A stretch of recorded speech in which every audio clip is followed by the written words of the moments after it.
Hello and welcome, I was going to say, to the studio here in Northumberland, but today this one's a little bit different, so welcome to my garden.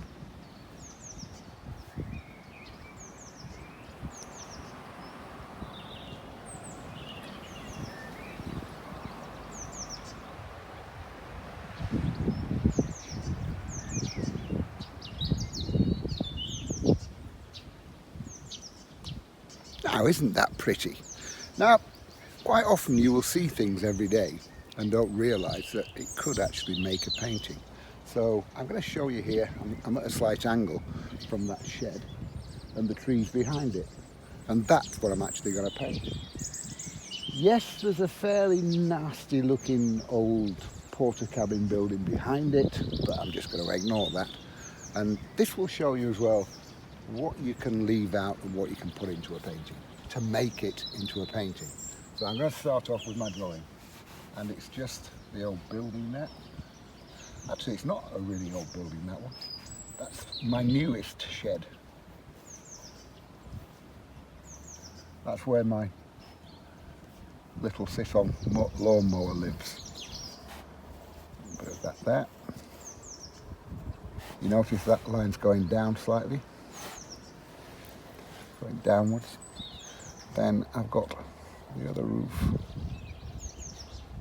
like so.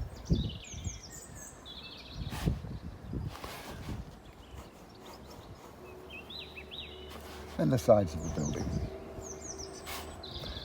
I apologise in advance because you are going to hear some tractors and background noise, but hey, that's the beauty of being outdoors. You've even got Bert wandering around doing dog-like things. That's the door open.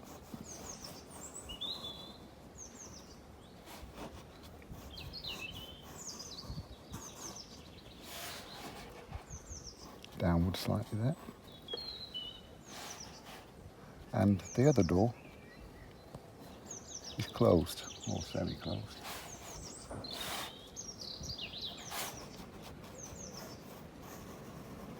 So you can just see a bit of the inside of the building there.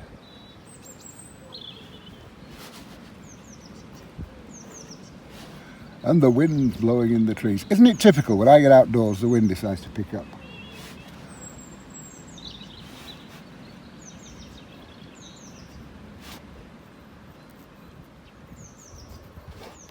There, that's my building done. Very simple. I'm not going to start drawing planks. I shall give the impression of those when I put the paint on. A bit of grass underneath it. Sorry, grass.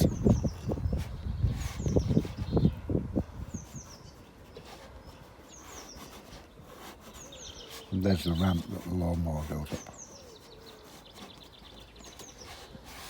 Behind that, I've got a hedge.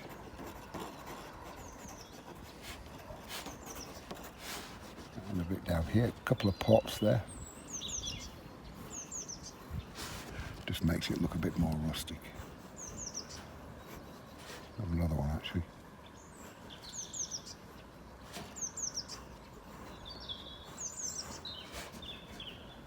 And I actually propped that door open. You probably can't see it. I propped that door open with a spade or a fork, but I'm just going to lean that against there instead.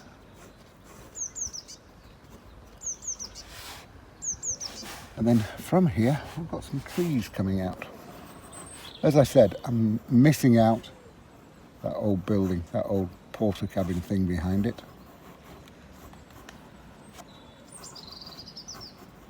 Like so. And these trees are partially in foliage because it's spring. But I'm going to put a lot more foliage on.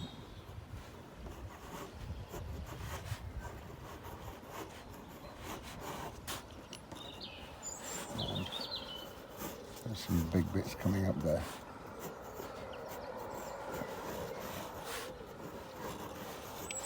I'm not drawing every twig because, like I've just said, I'm going to put it in full foliage.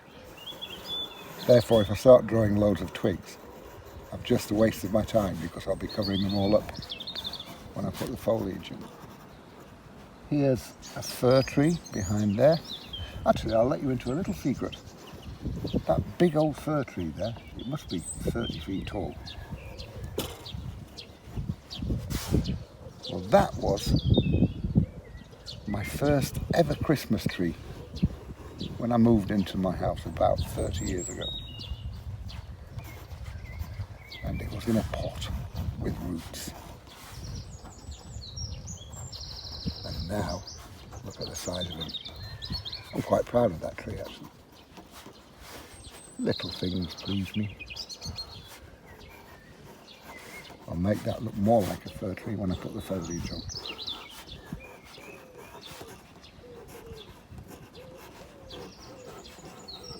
And behind that, I've got even more trees. And that's a big sycamore behind it. And that was part of the hedge. And I used to cut all that hedge. These were in my starving artist days. And I used to use a pair of hand shears and cut that hedge. And one particular year, there was a bit that was a bit thick, so I just let it grow. And that's now that sycamore tree. I have quite a lot of history in this place. Behind here, I've got a fence coming out.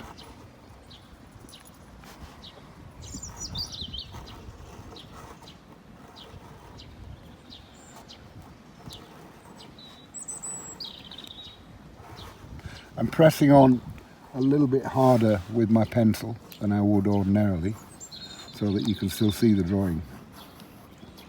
Because it's fairly strong light out here.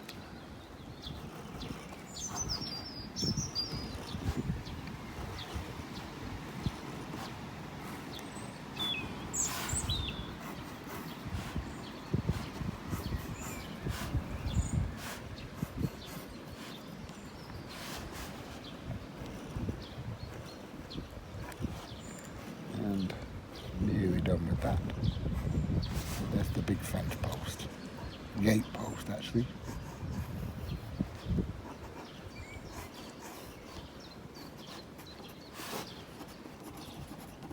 And some more grasses.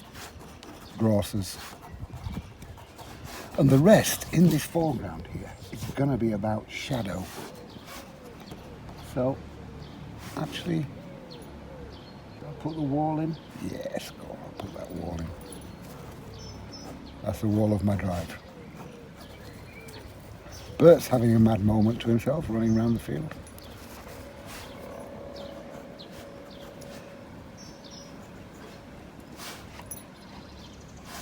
I did put my palette down on the grass next to the eagle. And of course, within 5 minutes, I had to wipe yellow ochre off Bert's nose. He just can't resist. And where the car is, I'm going to put a bush in.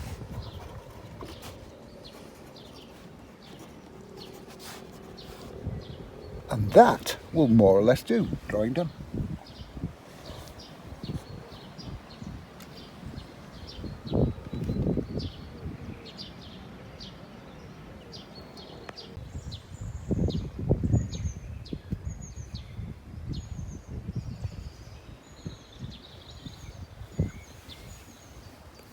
Now Bert's taken up position, ready for me to start painting. So I shall start painting.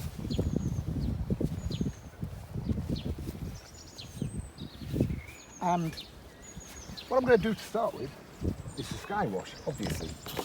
And because I've got so much, I'm going to have so much foliage in this painting, there's not a lot of sky wash going to be showing.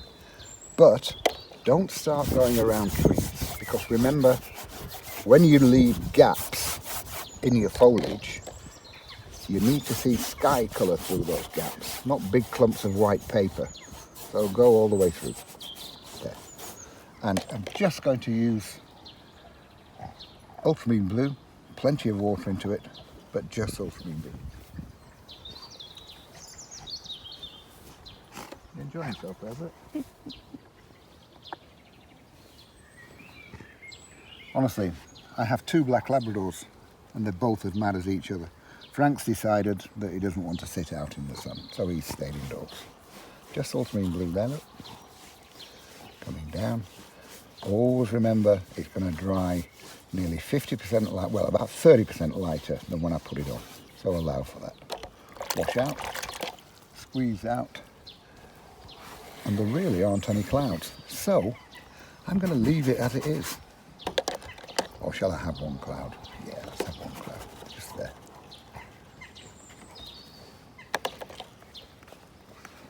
Just a cloud there, that'll do. Very, very simple. Don't fiddle, don't mess, and just let it dry. It's kind of nearly dry. A little bit of wind is helping to dry it as well, but it's not totally dry. So I'm going to start off in the background with a little bit of ultramarine blue and light red. I'm just going to drop that wall in there.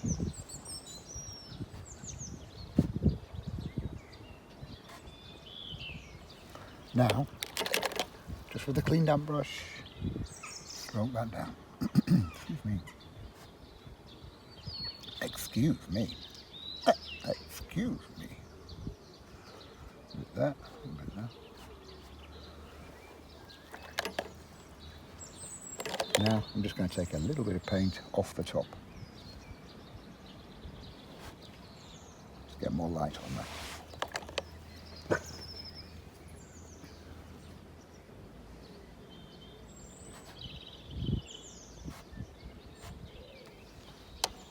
That'll do.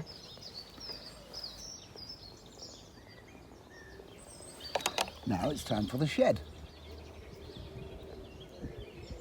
And we've got a lot of shadow in there, so I'm going to expose a little bit more of the shed. I've got yellow ochre, and into the yellow ochre I'm going to put a little bit of Charles Evans sand. Now the sand isn't just for painting beaches or painting as a colour by itself, it's also a good lightener. Now by putting that sand into the yellow ochre, I've almost made Naples yellow. It's a good mixing colour, the sand. So we'll have a little bit of that in here.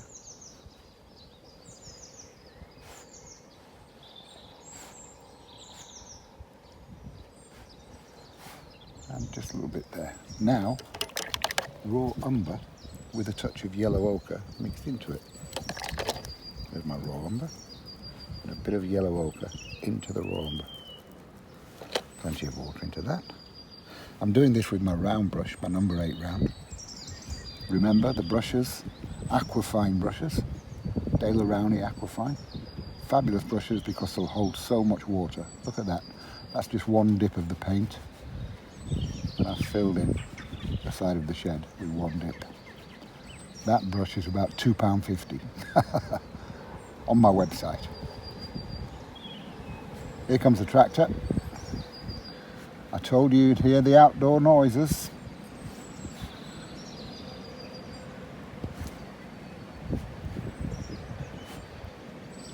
Now a little bit darker with the raw umber. So this time, look, I'm using raw umber just by itself. You can see the difference in tone there. Put that in there.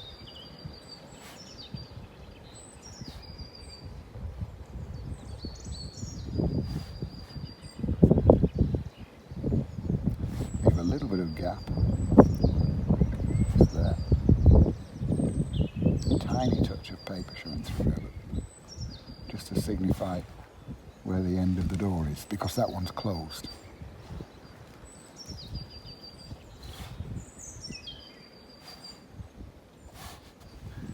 And back to the lighter mix for the inside of that door. Of course, that doesn't get any weather.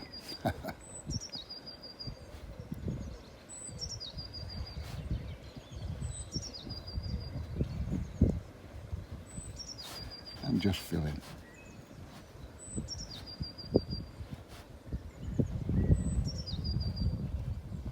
Again, just one dip of that brush, look.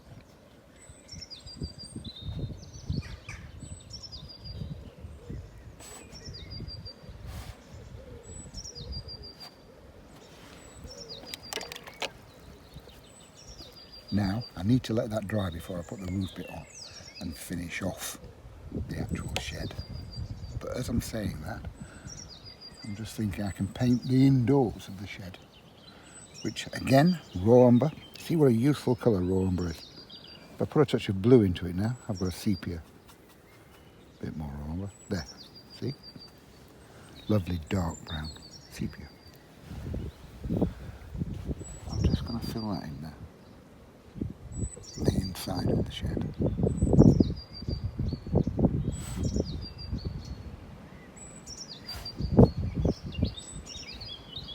There'll be a lot more darker paint on that later, once it's totally dried. But basically, that's my washers on the shed. Now if I let that dry totally, I'll then go in and put as much detail as I want into it. Now, that's all good and dry. So I'm going in with my rigger brush, again, Aquafine, number 4 rigger brush, and a little bit of detail into this shed. So just a few broken lines going in. You don't need to paint every plank, just give the impression of them, like so.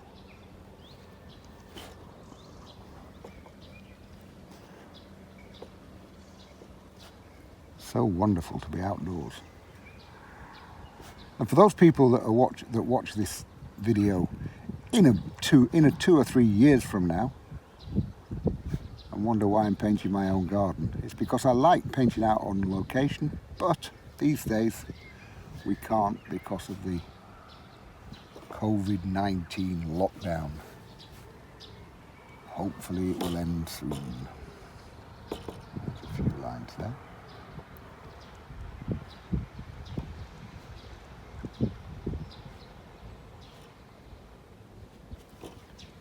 And on the front of the shed, on the door, the lines come downwards.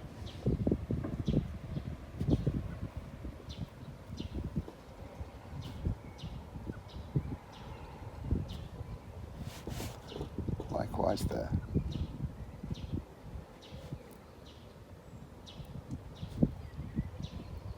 Wiggly. You don't need perfect straight lines. Now, in that door as well, I've got I've no idea what they are. They're crisscross bits.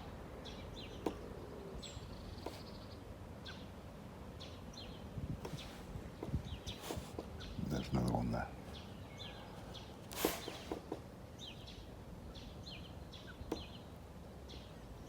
And a little bit on the edge.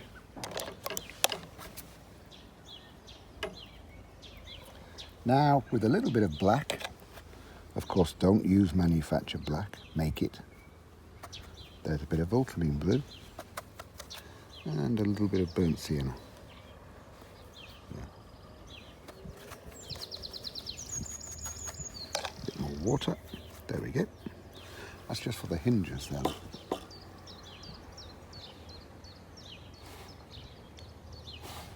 Another one there.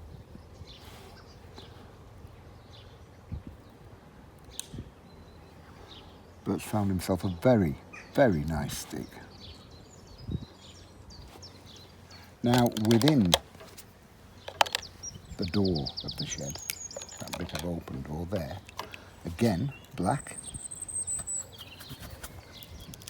ultramarine blue and burnt sienna, and I've changed to my number 8 round brush again. I'm just going to have a diagonal line for shadow there.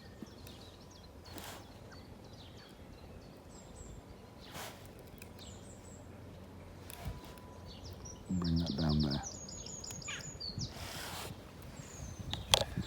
Now into the black, I'm going to put a little bit of alizarin crimson. And that will do for the shadow underneath the roof. I'm talking about the roof that I haven't painted yet. There's not a reason for that. It's because I forgot. a little bit more water into there. Bring that down there.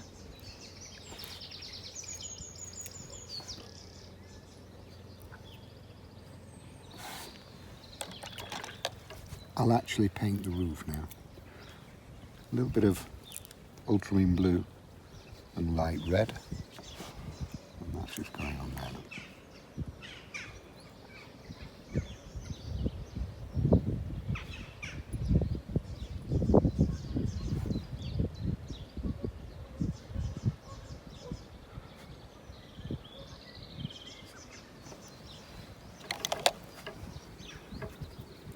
Now with a little bit more water into that shadow mix, I'm going to give this shed a little bit of age.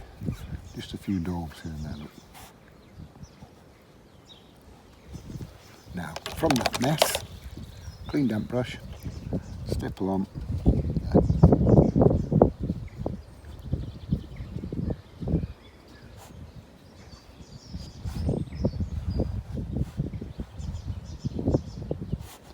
And a bit there.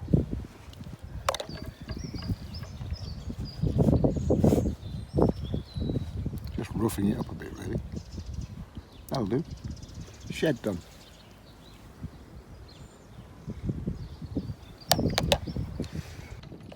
Bertie, here, come here. Boy, sit, sit. Good boy. Okay, back to my rigger brush now, and I'm starting off with a little bit of yellow ochre. Plenty of water into it.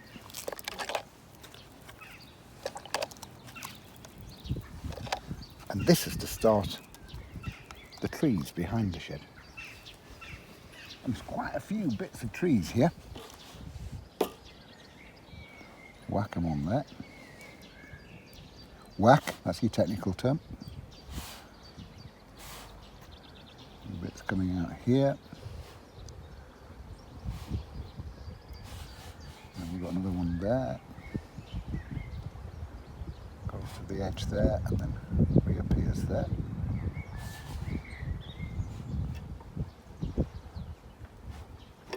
And a bit more yellow ochre.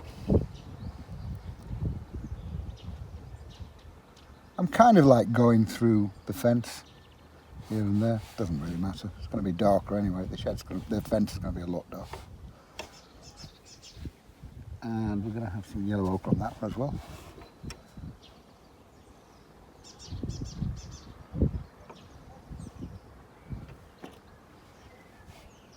Just dance the rigger brush around on the paper.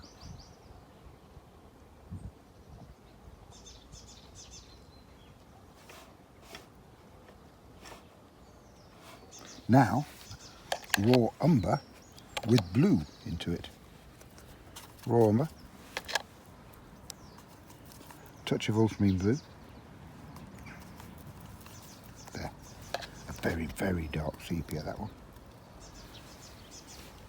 And that's going to the other side of where I've put the yellow ochre. Just leaving a little bit of yellow ochre showing through here and there as well.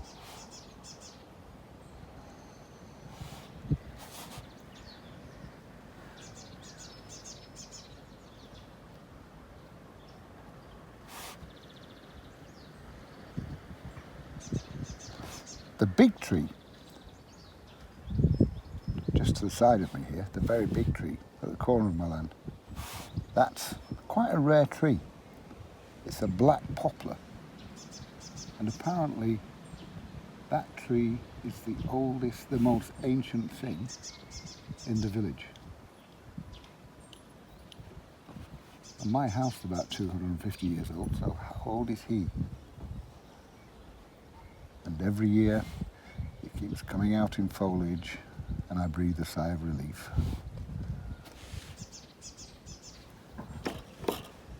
I love trees.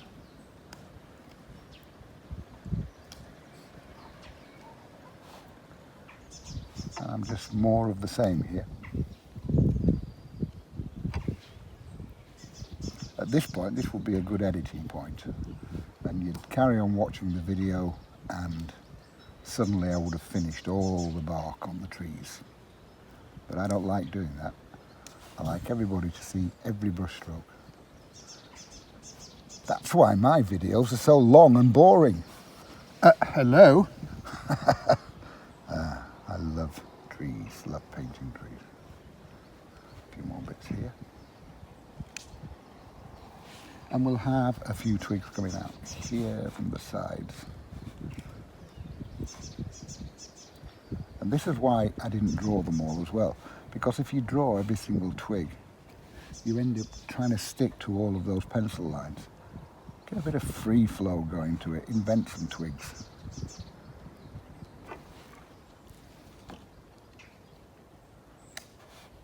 A bit more life into it. There.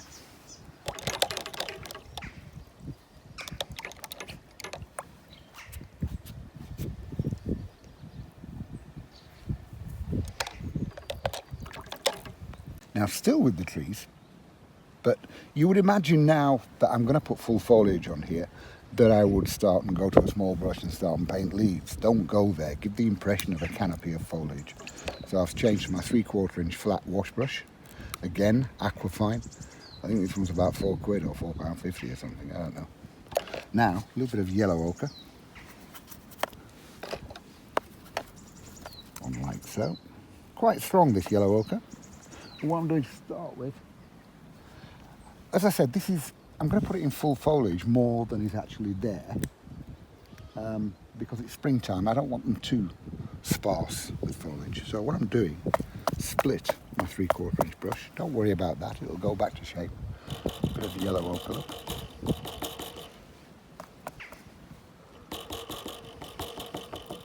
Stippling on.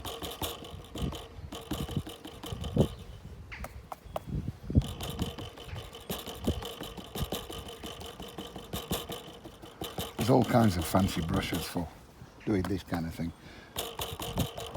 There's a different brush for every different blade of grass in the landscape these days. You can get it all with a 3/4 inch flat brush. They're lovely brushes. Now, hooker's green and yellow ochre. Remember, the hooker's green, never use it by itself, always mix it, use it as a mixer. It's a fabulous mixing green. A lot of yellow ochre into there. By itself, it's a totally unnatural colour, but as a mixer, it's fabulous. Plenty of water there, and now again, split my brush.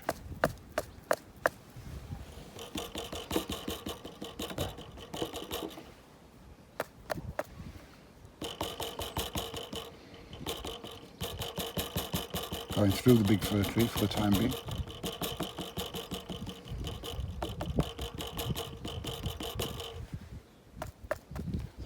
Down here.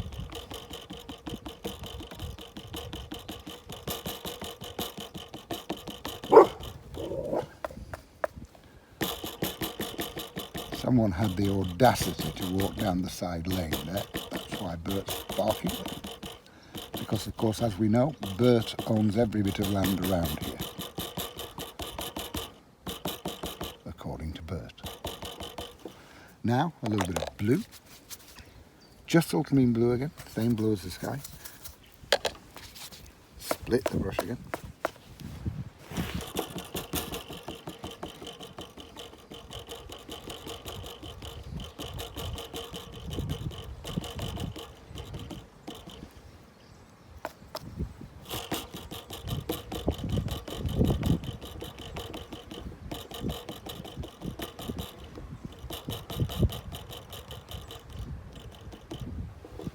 Now, whilst I'm in with that split brush technique, I'm just going to do the hedge that's at the back of the shed as well.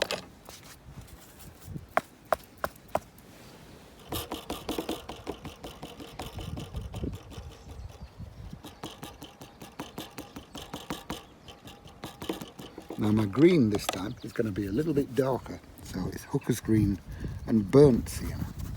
Basically, you can use every colour you've got in your palette to mix with hooker's green, and it will give you lots of lovely different greens.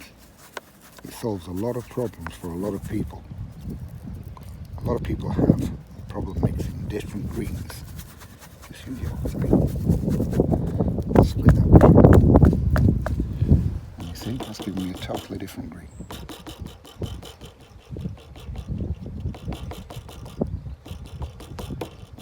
Now that I've just knocked hell out of. If I wash it out, it goes straight back to shape. So now I can carefully paint around there.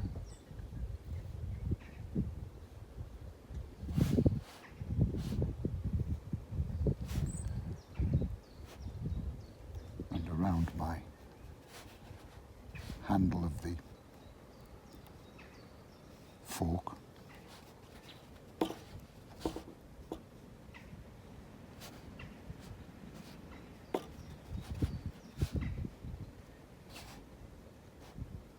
Or with a big brush. Look. Now, a little bit of blue into that. Give more depth down the base there. And this also helps, that lovely dark colour also helps to push the shed further forward. And now I shall let that dry before I do the big fir tree in the middle of all that lot.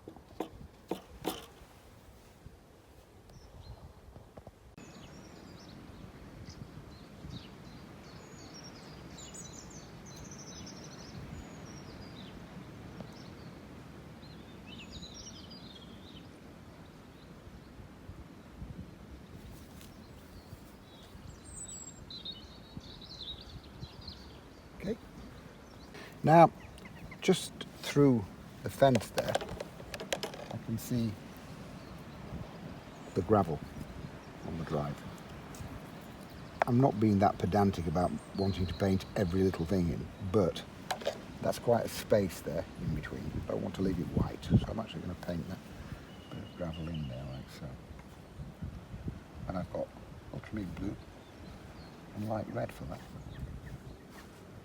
A bit there and a little bit through there. And I'm going around the cross members of the fence. Which, as I say, with a flat, sharp wash brush, very easy to do that. Now I want a little bit more greenery at the base of the shed and through that area there as well. So again, a little bit of yellow ochre and hooker's green. Split brush. I'm just going to stipple on there. Look. I'm not bothered about the fence bits and that there. I'll show you a little trick in a minute.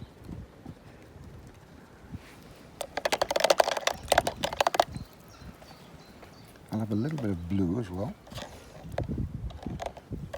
with my round brush.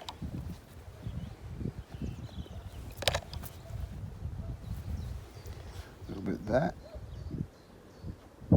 which again just edges the side of the shed.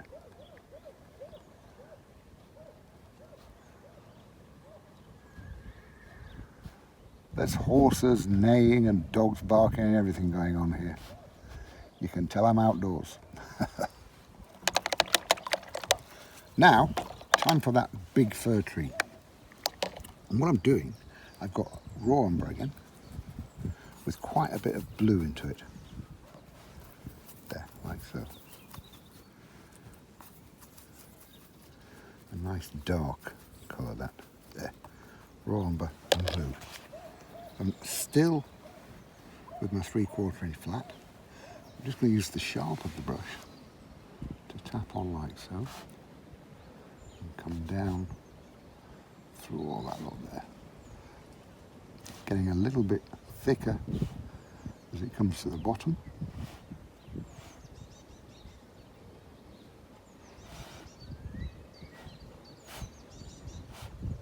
All with a big brush. Now I've got a few fairly straight twigs coming off here.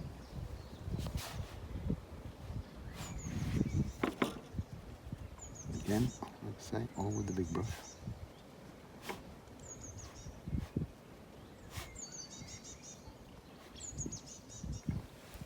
Now, to really, actually I'll have a little bit more of that just down the bottom.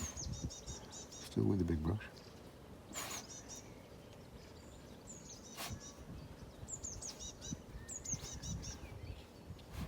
really strong mix of green now. And what I've got here is hooker's green, burnt sienna. The paints I'm using, by the way, are Aquafine watercolour, Dale O'Rowney Aquafine. And these, strictly speaking, are students' quality paint. But you can see the depth of colour that you can get out of them. Fabulous paints, especially for students' quality. A little bit of water into that. And if you look at that fir tree, it's really dark in the foliage. We'll start off here.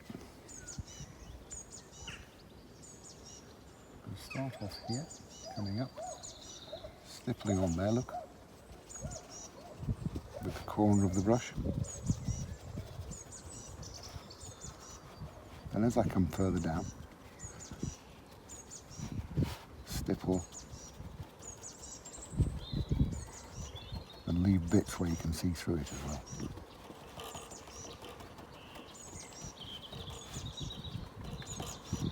And getting wider as it comes down to the bottom. Look.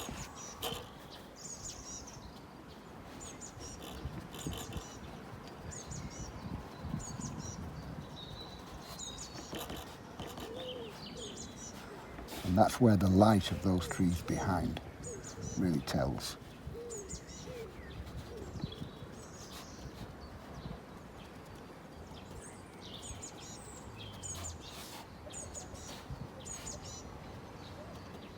There, how easy is that?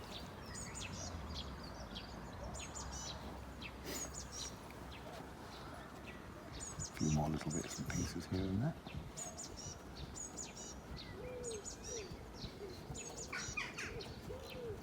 Now, I told you I'd show you a little trick about the fence, because I painted through that, look. It's never a problem. Watercolours has got this reputation of being the most difficult medium, because if you make a mistake, you can't put it right. It's nonsense, wash it out. Look, it's going in there, and you can see it's starting to move already. I mean, to be honest, I don't really need to reveal any light on that, because it's going to be very dark down there, but I'm just showing you. There's another one there.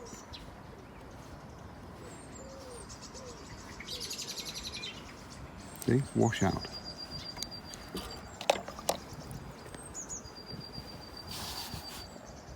A little bit more out there. And you can keep going in as many times as you want to get as much paint out as you want.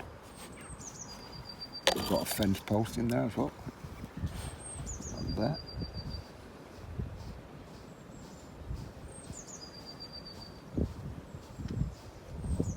Yeah, see, I can take out.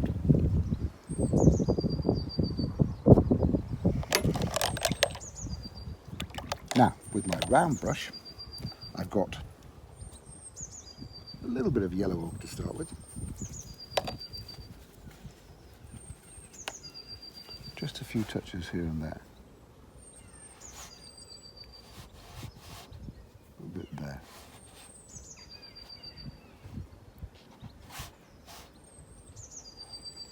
Now, just about black. Ultramarine blue and burnt sienna.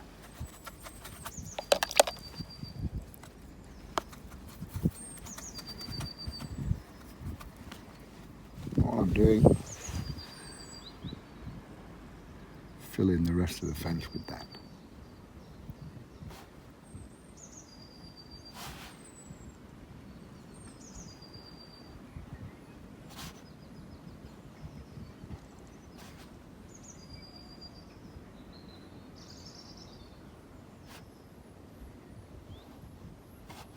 All the way across. You notice I'm leaving a little bit of the white paper showing through, just here and there.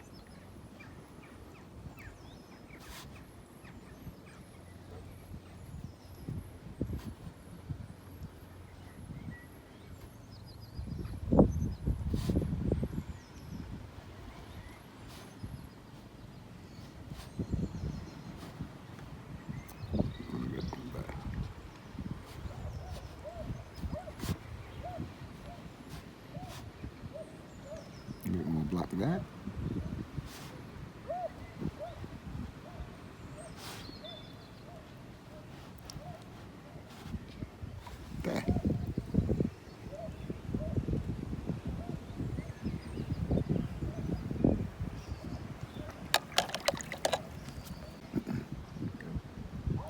Now for the ramp in front of the shed. A little bit of Charles Evans sand and a tiny touch of raw umber into it. There.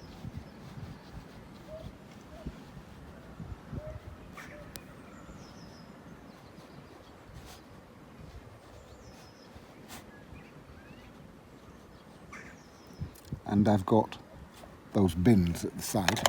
I shall have one just blue, ultramarine blue. Use any colours you like. Have them standing out or don't. I'll have one standing out. So I'll have a little bit of blue there. And on the other one, I'll have it red. How did you know I was going to say red? A bit of red there.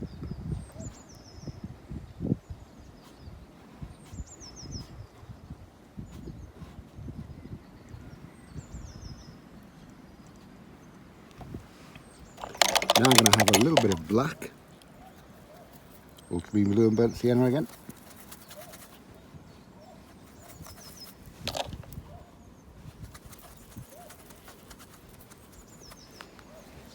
A little bit on the bottom there, in between the two, but to the right hand side of that one. Now, just with a clean damp brush, I'll soften that in a little bit. There.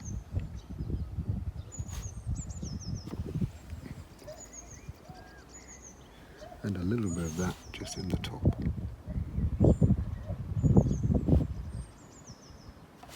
And then the fork leaning up against them. Well, basically it's just a handle.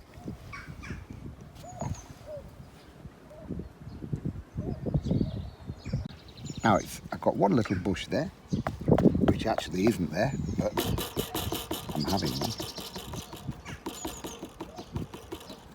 Now, Hooker's green, that was just yellow ochre. Now Hooker's green and burnt sienna again.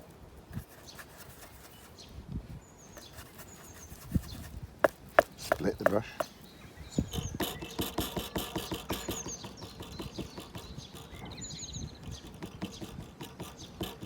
And to unsplit the brush just by dipping it in water again, and then carefully around that fence post.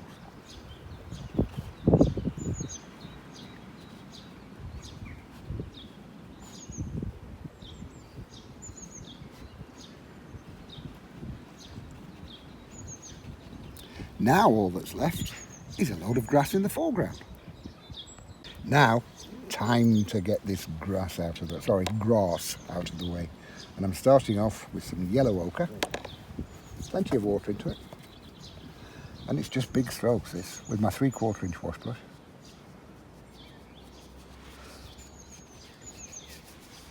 A few bits here, a few bits down here. Now, Hooker's green and yellow ochre, a lot of yellow ochre into it.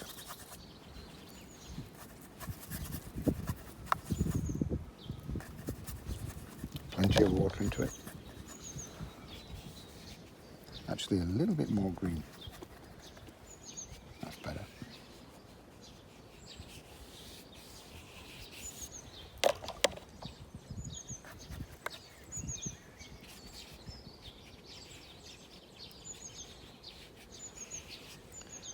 Carefully around my ramp. A little bit there.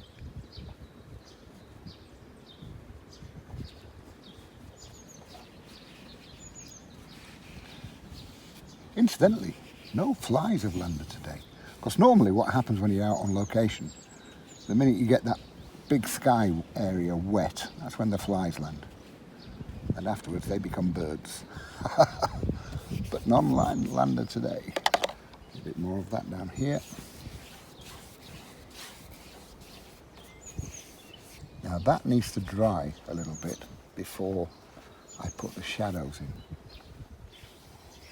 There's quite a bit of shadow going in this one as well. A few flicky bits there.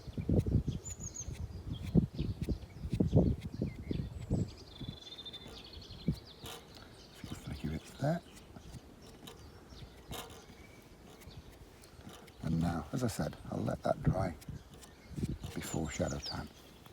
Now, whilst this is drying, I was just standing back looking at this, and what would really help the composition of this, that's all a bit blank there. I'm going to put a dysentery in foliage there, just to help the composition slightly. So I've got, again, hooker's green and burnt sienna. But as I said, it's distant, so I'm putting plenty of water into that. All I'm doing, look, just tap on with the side of my number 8 round brush, like so.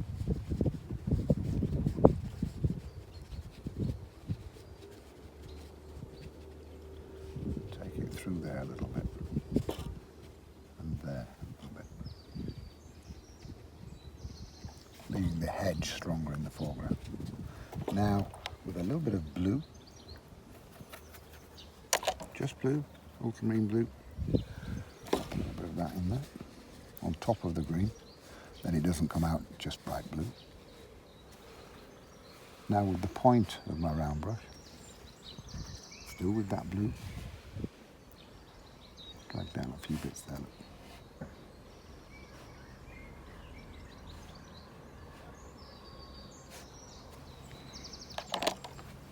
Now more water, just water, soften that in at the bottom, so it goes behind the hedge. There, that just fills in that. I like that better now. Finally, a bit of shadow. And if you look at that, past Bert, it's quite a lot of shadow.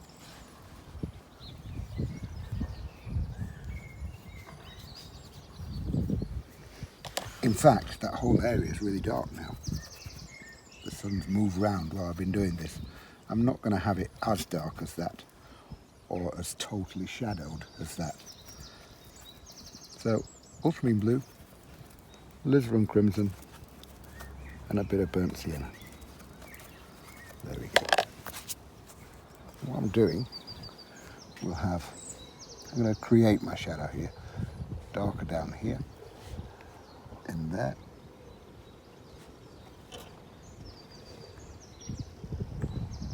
And now start and bring that across.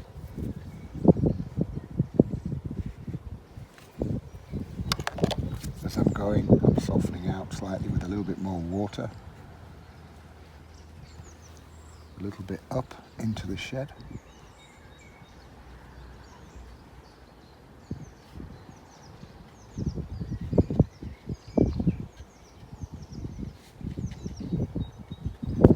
And some down here. A little bit more up there.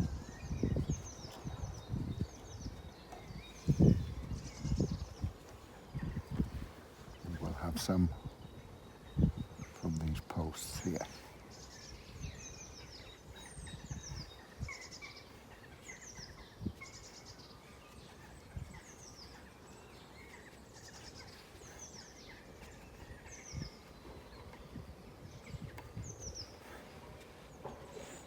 And just dab on. I've decided I'm going to have more there.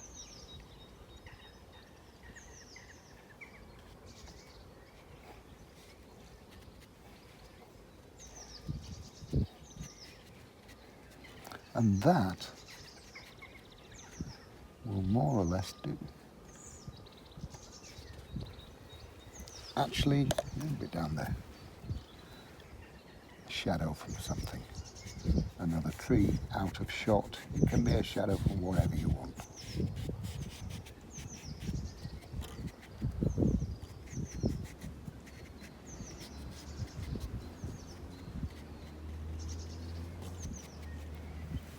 Now all I need to do is take the tape off. And there you go, finished painting. Just goes to show you how you can make something out of nothing. And in these times when you can't really go out that much, paint your garden. The brushes I used, as I said, aquafine brushes. And that set, well, I have the same set that I also paint my acrylics in. So they're very hard wearing brushes. You can give them some hammer, as you've seen with that 3/4 inch. I was splitting it all the time. I only use 4 brushes all the time. Likewise with the colours, I only carry 8 colours that I use all the time. But these are the Aquafine paints, strictly speaking students' quality paints. And those, such lovely strong colours. And to be honest, they're for nothing. They're about £1.80 a tube from my website. For all lots of tips on the trees and all the colour mixes that I'm using all of the time, it's all in this. It's only a little book, Charles Evans Pocket Book for Watercolour Artists. And there's over, as it says on the front, there's over 100 tips in there for watercolours. But it's all going on. All the mixes, all the colours that I use, some stage by stage projects, it's all in there. Look, there's the mixes that I'm using. There's all the mixes from Just Greens, from the Hooker's Green. It's all going on in that book. A very handy little book. So get out there, paint your gardens and enjoy it. And I'll see you again soon. Thank you.